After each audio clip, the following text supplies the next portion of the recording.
तो आज है अध्याय 2 परमाणु की संरचना। इसके इम्पोर्टेंट प्रश्नों को देखते हैं। तो यहाँ पहला प्रश्न देखिए क्या है।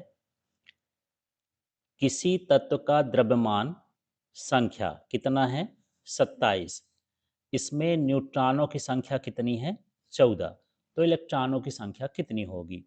तो इसको ज्ञात करने के लिए हम क्या करेंगे, 27 में 14 को माइनस करेंगे तो ये प्रोटॉनों की संख्या हो गई। ये किसकी संख्या हो गई? प्रोटॉनों की। तो जितने प्रोटॉन होते हैं उतने ही क्या होते हैं? न्यूट्रॉन। मतलब यहाँ वो उतने ही क्या होते हैं? इलेक्ट्रॉन। तो यहाँ पर इसकी संख्या क्या हो जाएगी? 13। समझ में आया ये?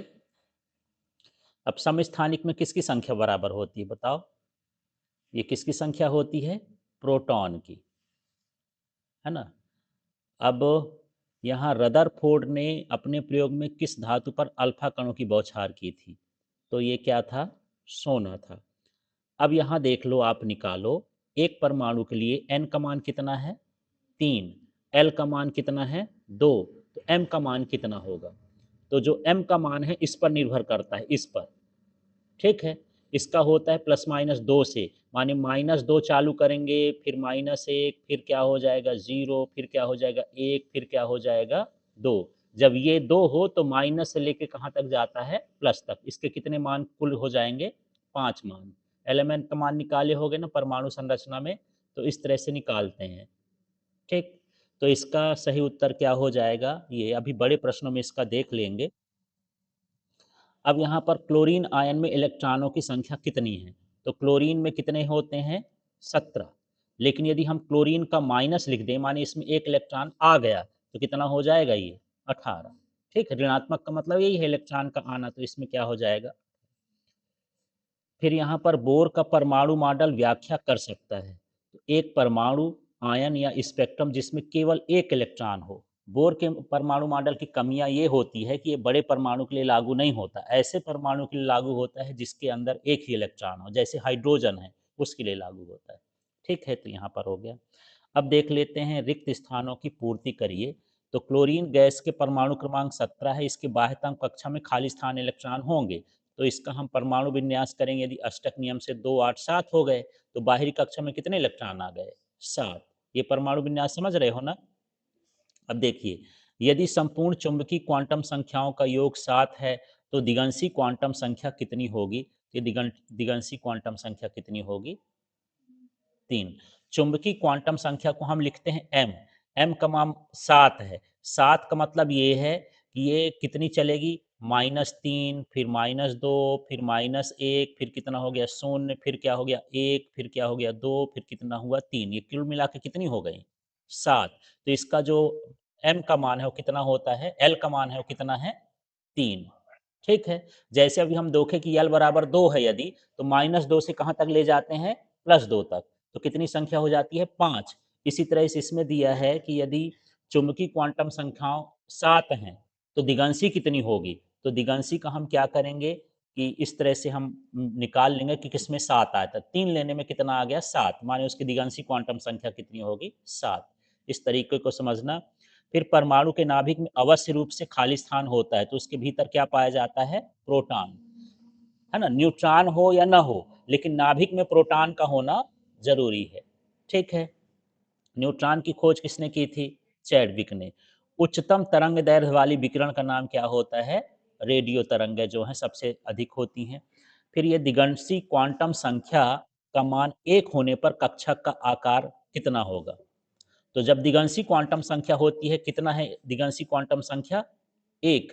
इसका मतलब ये है कि इसका जो चुंबकीय क्वांटम संख्या ऐसे बनेगा -1, फिर क्या हो गया 0, फिर क्या हो गया 1। ये किस कक्षा को बताता है यार? ये बताएगा पी के। पी के कितने घर होते हैं?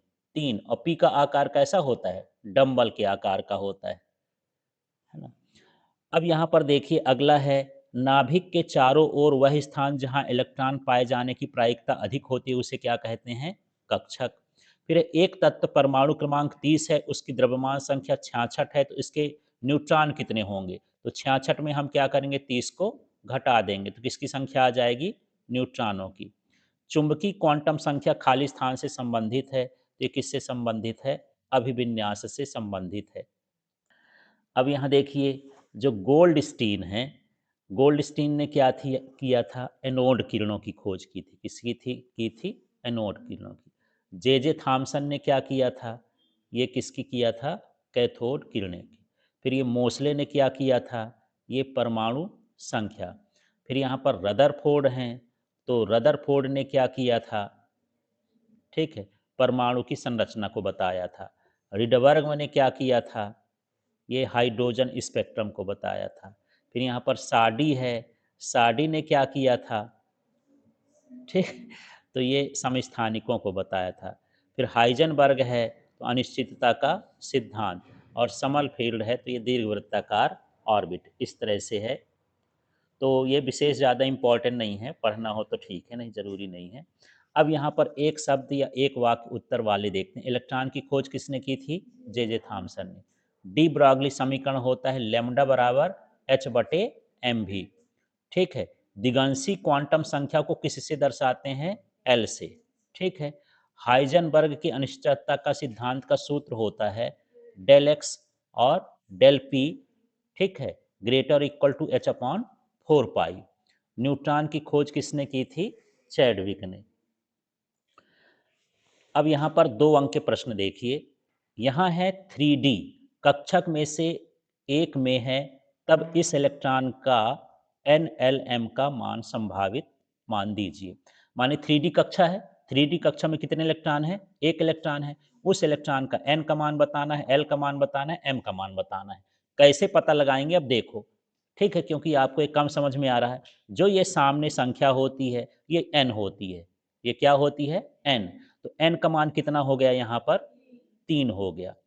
अब जब हमको इसका l का मान निकालना है, तो d कक्षक के लिए, माने इसके जो 3 है, तो इसके l का मान जो है 1 भी होगा, 2 भी होगा और 0 होगा। कितने हो सकते हैं?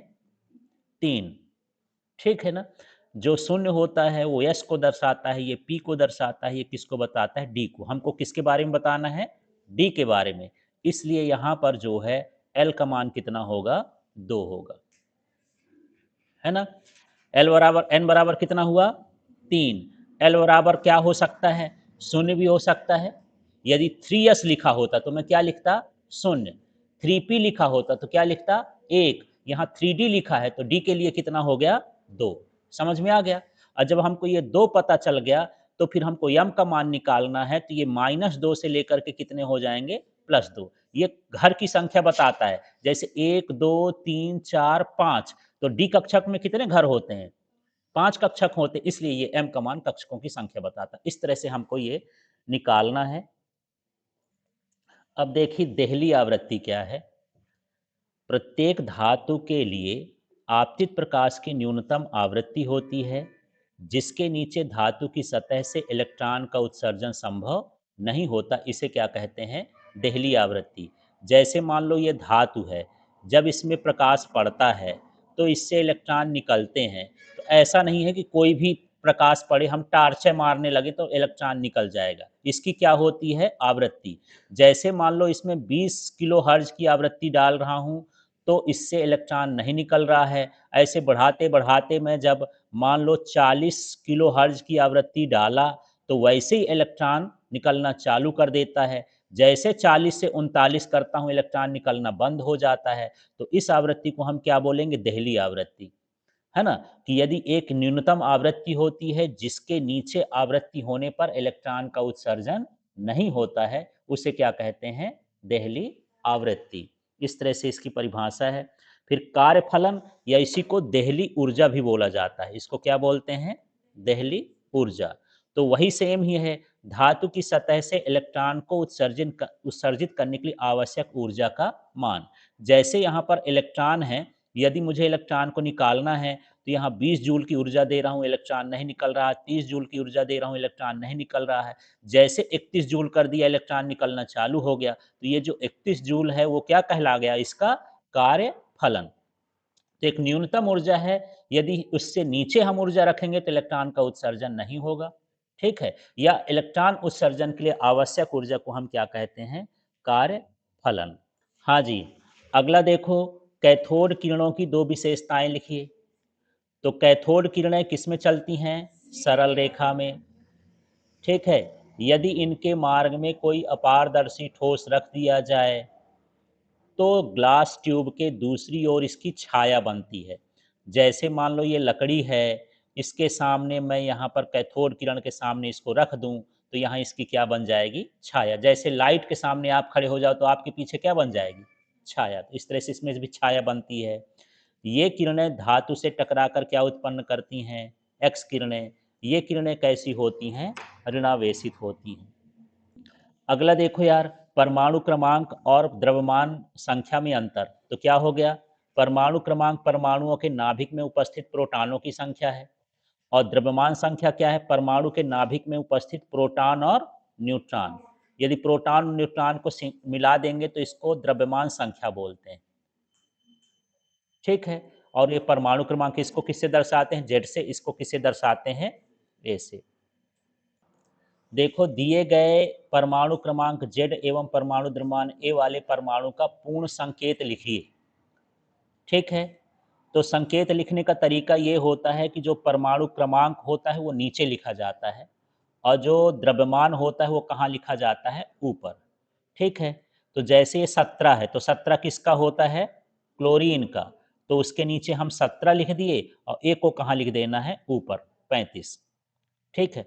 अब यहाँ जेड बराबर कितना है? 92। तो 92 किसका होता है? यूरेनियम का। तो नीचे क्या लिखेंगे?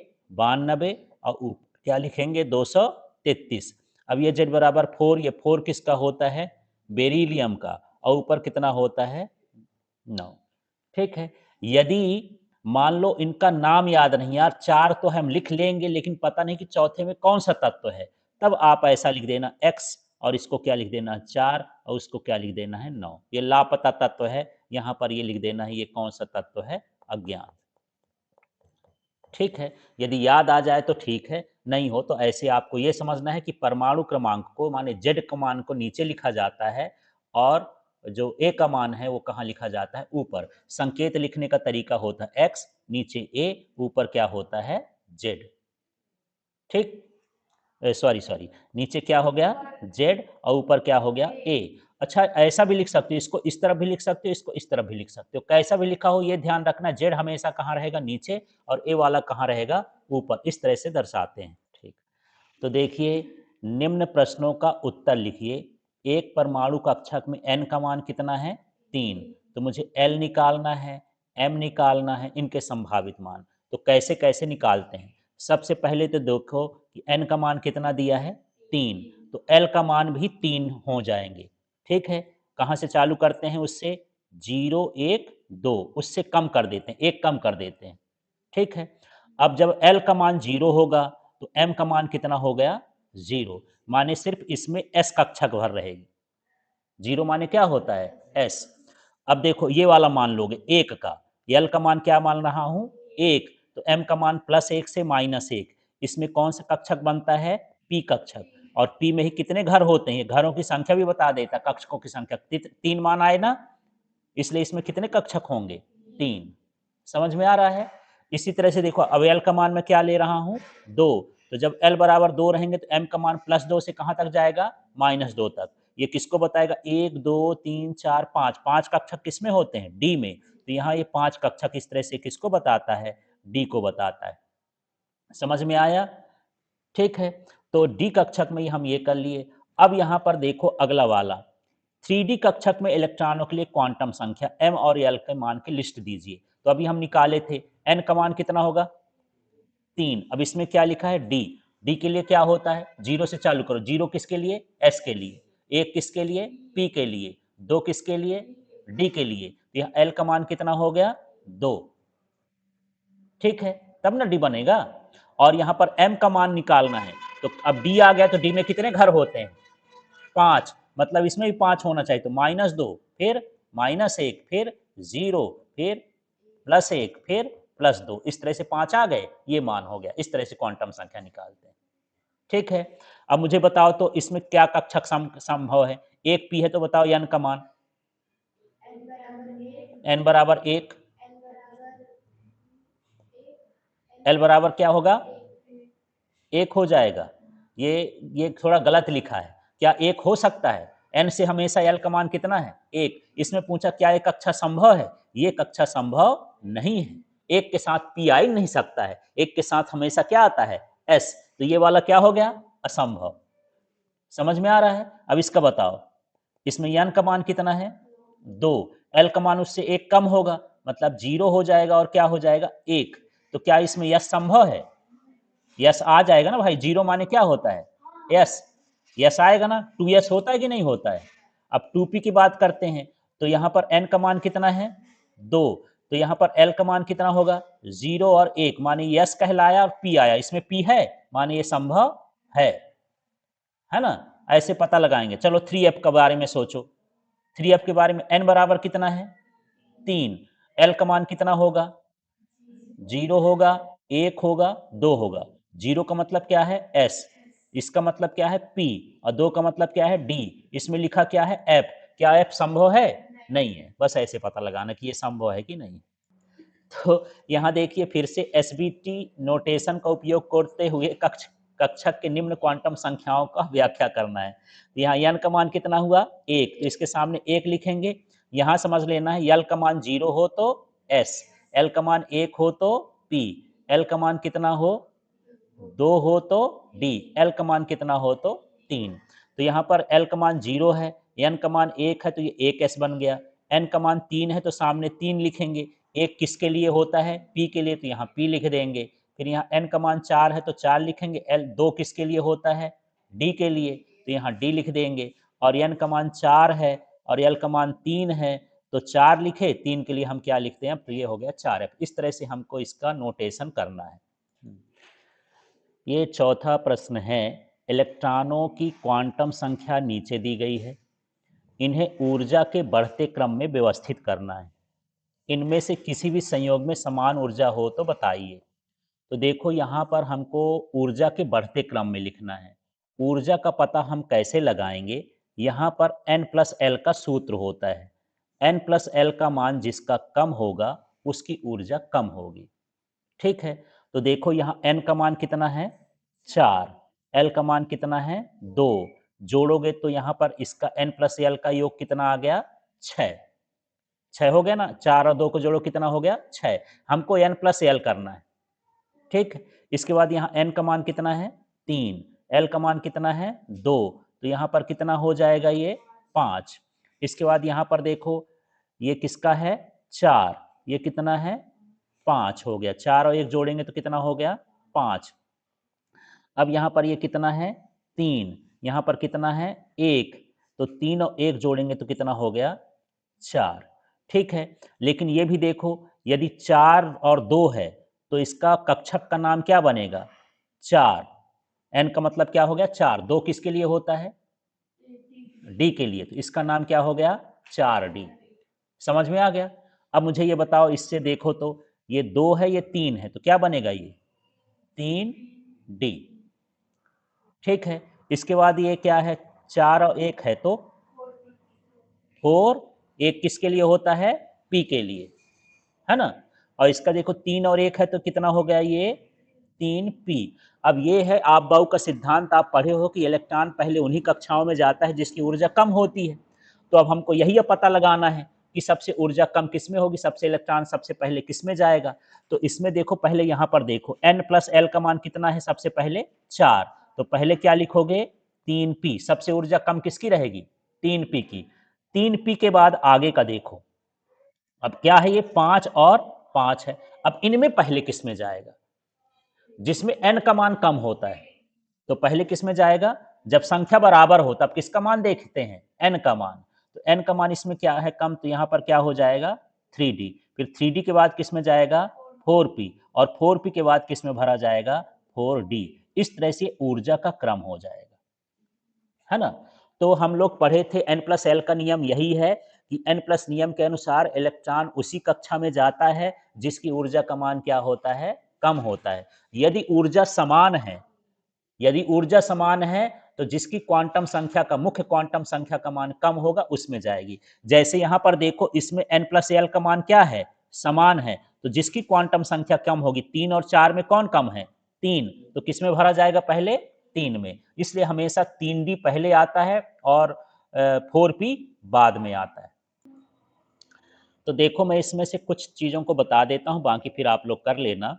अयुग्मित इलेक्ट्रॉनों की संख्या को दर्शाना है, कितने अयुग्मित इलेक्ट्रॉन होते हैं। तो जैसे ये फास्फोरस, और ये फास्फोरस में कितने इलेक्ट्रॉन होते हैं, 15। 15 का यदि हम इलेक्ट्रॉनिक विन्यास करें तो ये क्या होता है, 1s2, 2s2, 2p6, ठीक है, 3s2, और 3p3 होता है ना। तो 3p3 में जो हमारे 3 कक्षक होते हैं ये वाले, तो इसका नाम होता है, एक का नाम px, एक का नाम क्या होता है py, एक का नाम क्या होता है pz। आप सिंगल सिंगल भरोगे ना इसमें, है ना। तो माने 3px में 1 रहेगा, 3py में 1 रहेगा, 3pz में रहेगा। तो इसमें बिना जोड़े वाले इलेक्ट्रॉन कितने हैं, 3 हैं। हमको ये बताना है कि बिना जोड़े वाले अयुग्मित इलेक्ट्रॉन कितने कितने हैं। समझ में आ गया। आप ऐसा भी यहीं पर लिख सकते हो, जैसे ये हो गया 1s2, ये हो गया 2s2, फिर क्या हो गया 3s2, नहीं 2p6 भी है ना, ये 2p6 और 3s2 और 3p3, ऐसे भी लिख सकते हो यदि एक्स वाई जेड नहीं करना है तो, है ना। ये 15 हो गए। इसमें पी में कितने हैं, 3। होना कितने चाहिए, 6। पी में 6 भरते हैं ना, तो 3 खाली हैं, माने अयुग्मित इलेक्ट्रॉनों की संख्या कितनी हो गई, 3 हो गई। अब ऐसे यहां बताओ क्रोमियम की बात करते हैं। तो देखो क्रोमियम का जब परमाणु विन्यास करोगे तो क्रोमियम में कितने होते हैं, 24। यहां से देखना 1s2 समझ में आ गया, फिर 2s2 2p6 हो गया, फिर 3s2 3p6 हो गया, फिर यहाँ पर 3d5 और 4s1 हो गया, है ना। ये आपबॉ के सिद्धांत के अनुसार आप भरोगे तो डी में कितने इलेक्ट्रॉन होते हैं, 10 हैं, कितने 5। यस में कितने होते हैं, 2 हैं, कितने 1। तो इसमें 5 बिना जोड़े के हैं, एक ये भी बिना जोड़े का है। कुल मिला के कितने इलेक्ट्रॉन हो गए, 6। 6 अयुग्मित इलेक्ट्रॉन हो गए। समझ में आ रहा है। इसको भर के बताऊं क्या, यहां पर देखो 1s2 में ये 2 इलेक्ट्रॉन भरोगे, 2s2 में भी 2 इलेक्ट्रॉन क्या करोगे, भरोगे, और ये 2p में कितने भरोगे, 6 भर दोगे, ये है। फिर यहाँ पर 3s2 है, तो 3s2 में भी क्या भरोगे, 2 इलेक्ट्रॉन भरोगे, है ना। अब यहाँ पर क्या है, 3s2 के बाद 3d5 है ना, तो यहाँ पर ये 3d है, 1 2 3 4 5 घर बन गए, और ये 4s हो गया। ये क्या हुआ, 3d, ये कितना हो, 4s। एक एक इलेक्ट्रॉन इसमें भरा जाएगा सिर्फ, ये कितने घर खाली हो गए, 1 2 3 4 5 6। 6 बिना जोड़े के इलेक्ट्रॉन है। तो यही हमको बताना है कितने इलेक्ट्रॉन बिना जोड़े के हैं। हाँ जी, अब देखिए न्यूट्रॉन की खोज किस प्रकार हुई, इसके 2 लक्षण लिखना है। तो सन 1932 में, सन याद रहे तो ठीक है, नहीं कोई ज़रूरी नहीं है। चैडविक ने जब बेरिलियम पर अल्फा कणों की बमबारी की तो उससे एक नया कण प्राप्त हुआ जो उदासीन था। इसका द्रव्यमान प्रोटॉन के बराबर था। इस कण को उन्होंने न्यूट्रॉन कहा। तो उनका सीधा था, यहाँ पर ये बेरिलियम है, बेरिलियम का नाभिक है। अब बमबारी करने का मतलब इसको फोड़ के देखना कि इसके भीतर क्या घुसा है। तो उसने क्या कर दिया, अल्फा कण को इससे टकरवाया तो ये फूट गया। जब फूट गया तो इसमें कण निकला। ये कण कैसा था, न्यूट्रल था। न्यूट्रल माने कैसा था, उदासीन, इसमें कोई आवेश नहीं थे, इसलिए इसका नाम उसने क्या रख दिया, न्यूट्रॉन। इसी को पढ़ देना है कि चैडविक ने अल्फा कण की बमबारी किसमें की, बेरिलियम में। जबकि तो उसमें एक कण मिला जिस जो कैसा था, उदासीन, इसलिए उस कण का नाम क्या रख दिया, न्यूट्रॉन। ठीक है। तो ये नाभिक में उपस्थित होता है, आवेशहीन कण है, इसमें कोई आवेश नहीं होता है। और इसका द्रव्यमान कितना होता है, 1.6749 गुणे 10⁻27 किलोग्राम। ये भर याद करो, AMU वाला मत याद करना। ठीक है, इस तरह से इसका मान होता है।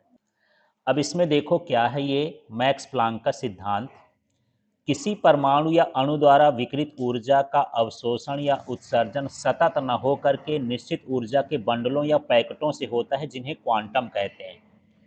कहने का मतलब ये है कि जो ऊर्जा है वो कण के रूप में होती है, तरंग के रूप में नहीं होती, ये प्लांक कहता है। ठीक है। तो कोई भी ऊर्जा का अवशोषण हो या उत्सर्जन हो, वह सतत न हो कि किस रूप में होता है, पैकेटों और बंडलों के रूप में। इस बंडल को हम क्या कहते हैं, क्वांटम, या इसी को क्या कहा जाता है, फोटॉन। इसी का नाम क्या है, फोटॉन। ठीक है। प्रत्येक क्वांटम की ऊर्जा जो होती है आवृत्ति के समानुपाती, ई समानुपाती क्या होता है, न्यू, इसको याद करो। मानिए ये फोटॉन की ऊर्जा है, ई का मतलब क्या है, फोटॉन की ऊर्जा। और न्यू का मतलब क्या है, आवृत्ति। तो आवृत्ति के क्या होती है, समानुपाती होती है। कोई भी अणु या परमाणु क्वांटम के सरल गुणांकों में ऊर्जा का अवशोषण करता है। माने आधी ऊर्जा नहीं जाती, एक क्वांटम आया तो ये नहीं बोलता कि भैया आधी ऊर्जा दे दो आधी रखे रहो, पूरा लेना पड़ता है और पूरा ही देना पड़ता है। जैसे आप बाजार जाओ और मूली खरीदने जाओ तो बोले एक मूली का आधी काट के दे दो, आधी बेच देना अलग, तो ऐसे आपको नहीं देता, उसको पूरा पूरा देता है। बस यही हाल यहाँ पर भी है कि क्वांटम जब भी आता है तो पूरी तरह से आता है ना, आधा अधूरा नहीं आता है, गुणांक के रूप में आता है। तो देखो सबसे पहले आप-बाऊ का नियम क्या है। इस नियम अनुसार किसी बहु इलेक्ट्रॉन वाले परमाणु के विभिन्न कक्षों में इलेक्ट्रॉन बढ़ती हुई ऊर्जा के क्रम में प्रवेश करते हैं।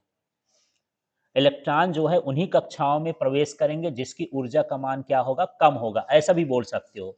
ठीक है, या फिर इसमें दो परिभाषाएं लिखी हैं, परीक्षा में आप एक लिखो, जरूरी नहीं है। ये दूसरी परिभाषा है, इलेक्ट्रॉन पहले निम्न ऊर्जा वाले कक्षक में जाता है, फिर उपयुक्त ऊर्जा स्तर द्वारा उच्च ऊर्जा स्तर वाले कक्षक में चला जाता है। माने इलेक्ट्रॉन पहले निम्न ऊर्जा कक्षा में भरेगा, उसके बाद कहाँ जाएगा, वो उच्च ऊर्जा में जाएगा। तो सीधा सीधा आप ये समझो कि इलेक्ट्रॉन बढ़ती हुई ऊर्जा के क्रम में ही कक्षकों में जाता है। ठीक है, यह इलेक्ट्रॉन पहले उसमें जाएगा जिसकी ऊर्जा सबसे पहले कम होगी।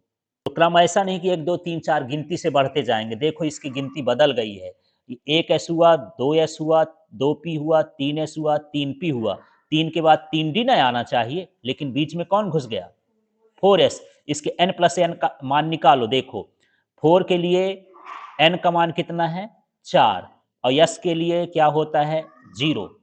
ठीक है, अब यहाँ d के लिए कितना है, 3, 3 और d का कितना होता है, 2, तो कितना हो गया, 5। इसका जोड़ कितना हुआ, 4। n प्लस एल का मान ये कम है इसलिए 4s भरा जाएगा, ऐसे होता है।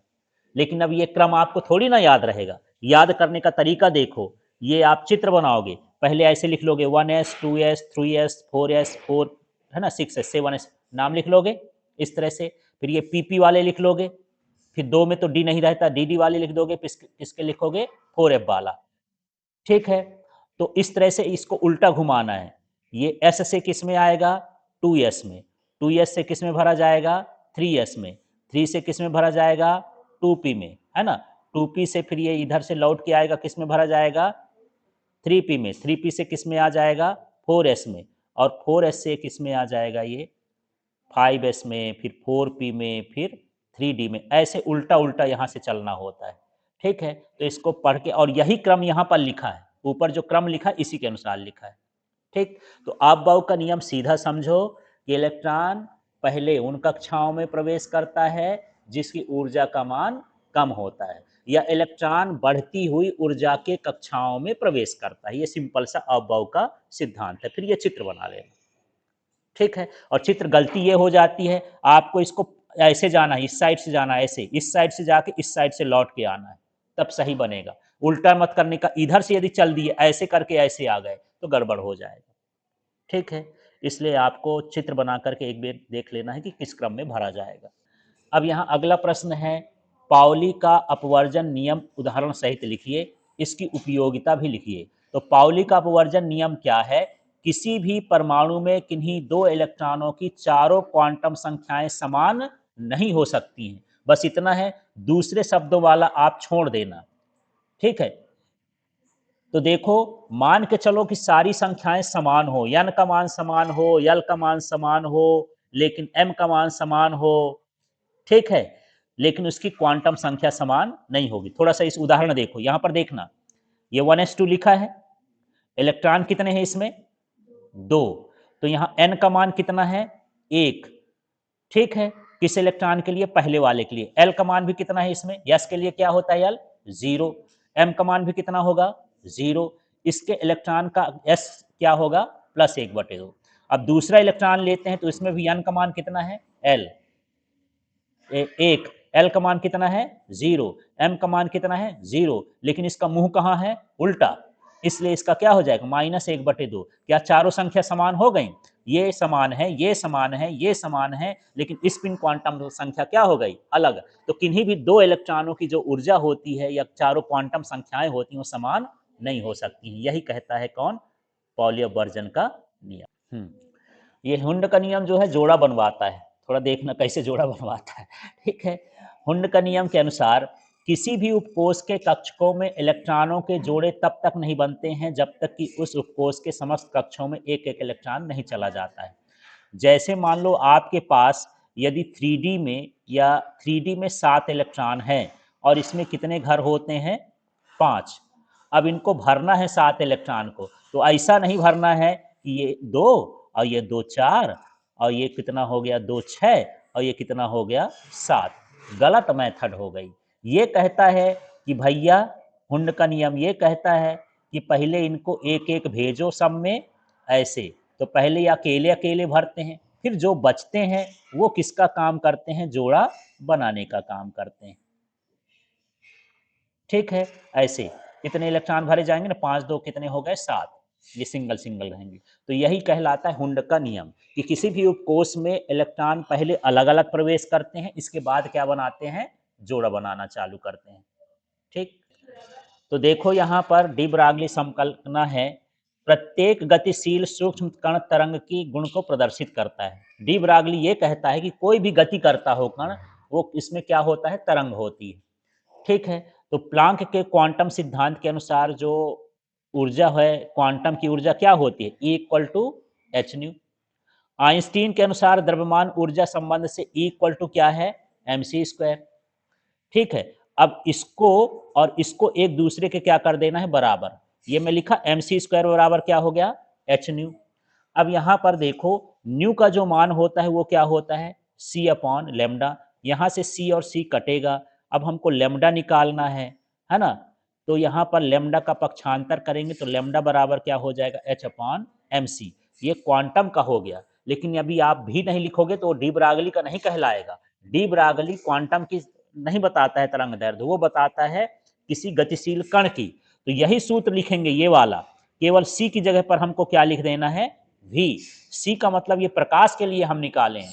यदि कोई गतिशील कण है, जैसे मेरा दिल ही धड़क रहा है, अब उसमें वो जो है ब्लड है चल रहा है, उसके अंदर भी क्या होगी, तरंग होगी। उस तरंग की गति तरंग दैर्ध्य दर्शाना हो तो ये सूत्र होता है। एम भी को पी भी लिख सकते हो, क्योंकि द्रव्यमान गुणे वेग क्या होता है, संवेग होता है। इस तरह से हमको निकालना है, सी के आगे भी आपको बढ़ना है। तो चलिए देखिए, समस्थानिक तथा समभारिक में अंतर लिखना है। तो समस्थानिक क्या कहलाते हैं, एक ही तत्व के विभिन्न परमाणु जिनके परमाणु क्रमांक समान हो किंतु परमाणु भार भिन्न हो, उन्हें समस्थानिक कहते हैं। इसी प्रकार विभिन्न तत्वों के विभिन्न परमाणु जिनके परमाणु भार समान हो किंतु परमाणु क्रमांक भिन्न है, उन्हें क्या कहते हैं, संभारिक। यहाँ पर आप उदाहरण भी दे सकते हैं, जैसे यहाँ पर हाइड्रोजन का यहाँ 1 और 1, फिर यहाँ पर हाइड्रोजन 1 और 2 ये ड्यूटेरियम है, यहाँ पर हाइड्रोजन का 1 और 3 ये ट्रिटियम है। यहाँ पर ये परमाणु क्रमांक है, नीचे एक समान है, ऊपर परमाणु भार भिन्न है। यहाँ पर दे सकते हैं जैसे आर्गन है, ये इसका 18 और क्या होता है 40। इसी तरह कैल्शियम का होता है यहाँ 20 और ये 40। इनका परमाणु क्रमांक भिन्न है लेकिन परमाणु भार कैसा है, समान है, तो इसे हम संभारिक कहते हैं। अब यहाँ देखते हैं बोर के परमाणु मॉडल के प्रमुख अवगहित लिखिए। तो देखिए यहाँ पर पहला क्या है, इलेक्ट्रॉन नाभिक के चारों ओर स्थायी वृत्ताकार कक्षाओं में चक्कर लगाते हैं। इन स्थायी कक्षाओं की ऊर्जा निश्चित होती है। इन कक्षाओं में घूमने वाले इलेक्ट्रॉन ऊर्जा का उत्सर्जन नहीं करते हैं। दूसरा है, इलेक्ट्रॉन केवल उन्हीं कक्षाओं में घूमते हैं या चक्कर लगाते हैं जिनका कोणीय संवेग h/2 पाई का सरण गुणांक होता है।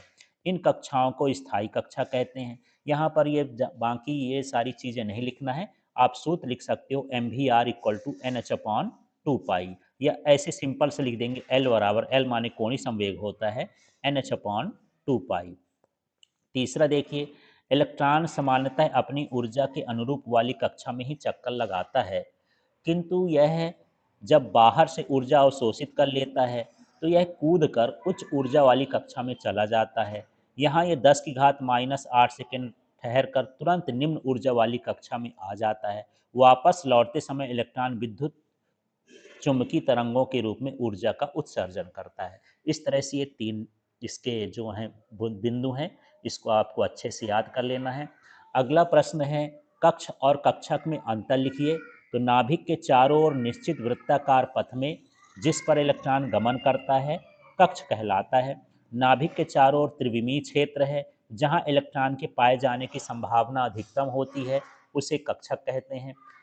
यह सभी कक्ष वृत्ताकार होते हैं, कोष भी इसको बोल देते हैं।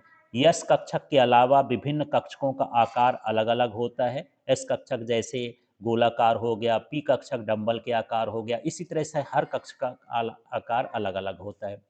कक्ष अदिशात्मक होते हैं, इनकी कोई दिशा नहीं होती, निश्चित होती है। एस कक्षक को छोड़ करके सभी कक्षक कैसे होते हैं, दिशात्मक होते हैं। ये इलेक्ट्रॉन की द्विविमीय गति को दर्शाता है, यह इलेक्ट्रॉन की त्रिविमीय गति को दर्शाता है। कोष में अधिकतम इलेक्ट्रॉनों की संख्या 2n² होती है, किसी कक्षक में अधिकतम 2 इलेक्ट्रॉन हो सकते हैं।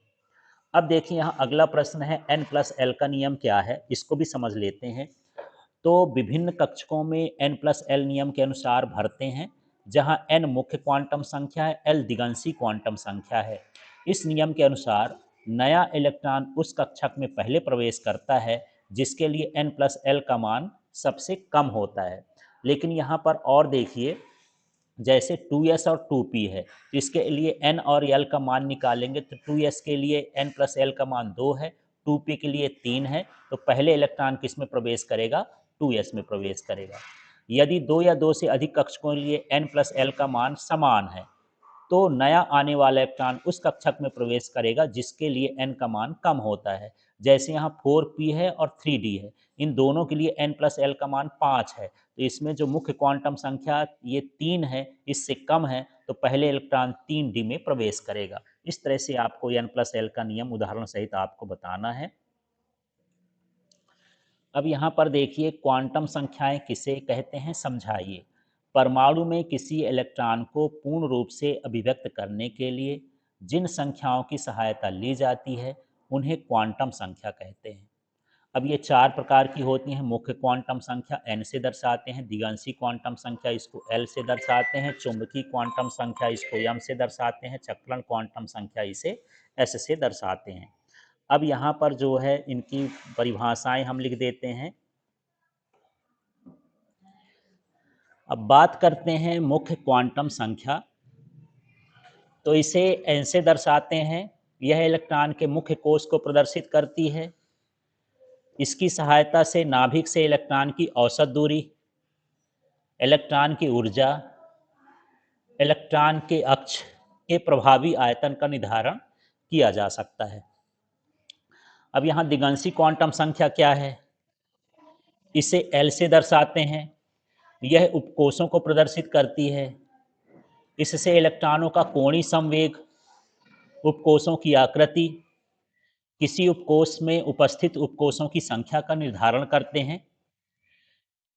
इसका मान जो है मुख्य क्वांटम संख्या पर निर्भर करता है। किसी n के लिए L का मान 0 से लेकर के n-1 तक होते हैं। L के अधिकतम 4 मान होते हैं, 0, 1, 2, 3।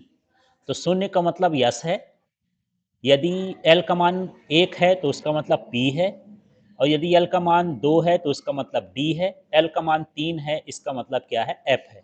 इस तरह से यहाँ पर इनको प्रदर्शित करते हैं। अब देखिए चुंबकीय क्वांटम संख्या, बाकी चीज़ों को छोड़ देते हैं, इसे m से दर्शाते हैं। यह परमाणु स्पेक्ट्रम के स्रोत चुंबकीय क्षेत्र में रखने पर प्राप्त स्पेक्ट्रमी रेखाओं के विघटन अथवा जीवन प्रभाव को दर्शाता है। यह किसी उपकोष में उपस्थित कक्षकों की संख्या को दर्शाता है। अब यहाँ पर जैसे L के लिए m का जो मान होता है -L से लेकर कहाँ तक होता है, +L के लिए। यदि L का मान 0 है तो m का मान 0 रहेगा, L का मान 1 है तो ये -1 से लेकर +1 तक रहेगा, यदि L का मान 2 है तो ये -2 से लेकर +2 तक रहेगा, L का मान 3 है तो -3 से लेकर के +3 तक रहेगा। इस तरह से m के संपूर्ण मानों के लिए जो संख्या होती है ये 2l+1 होती है, ये सूत्र होता है। इसके बाद यहाँ चक्रण क्वांटम संख्या की बात करते हैं, तो चक्रण क्वांटम संख्या को यश से दर्शाते हैं। कोणीय संवेग या स्पिन ऊर्जा को व्यक्त करने के लिए चक्रण क्वांटम संख्या एस का प्रयोग किया जाता है। यश के 2 ही मान होते हैं, एक होता है दक्षिणावर्त घूर्णन के लिए, एक होता है वामवर्त घूर्णन के लिए, और इसके 2 मान होते हैं +1/2 और -1/2। इस तरह से इस चैप्टर के इंपॉर्टेंट प्रश्न है, एक बार इनकी प्रैक्टिस करिए, तैयारी करिए, लिख के देखिए, यही एग्जाम में आएंगे।